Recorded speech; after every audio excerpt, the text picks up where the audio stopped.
তো এর মূল সিমটমস হচ্ছে ব্লোটিং হওয়া, গ্যাস হওয়া, এটা কি নির্দিষ্ট ক্ষেত্রেই হয় নাকি না এর সঙ্গে বাউলসটাও একটা ইয়ে থাকে? কারণ আমরা ইরিটেবল বাউল সিনড্রোম বলছি। তো ইরিটেবল বাউল সিনড্রোম এই জন্য বলছি আমরা, কেন ইরিটেবল মানে আপনার কবে কনস্টিপেশন হবে, কবে ডায়রিয়া হবে আপনি সেটা জানবেন না। আচ্ছা।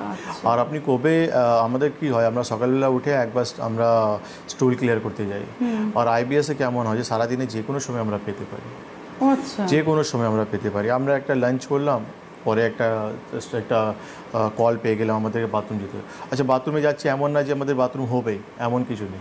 আমি গেলাম কিন্তু আমার বাথরুম হলো না। তো এটা ইরিটেশন, সারাদিনে এটা একটা ইরিটেটেড কাজ হয়ে গেছে যে বাউল সিনড্রোম, মানে সারাদিনে একটা ইরিটেশন, যে বাথরুমে যাওয়া আসা, কনস্টিপেশন, ডায়রিয়া, পেটে pain, bloating, indigestion, excess gas form হওয়া, এটা সারাদিনই আমাদের চলতে থাকে। মানে মানুষ একটা সাধারণ জীবনযাপন করতে পারবে না, কোনো কাজে সে মন লাগিয়ে কাজটা করতে পারবে না, তার কারণ তার কন্টিনিউয়াসলি পেটের মধ্যে একটা সমস্যা থেকে যায়। রাইট।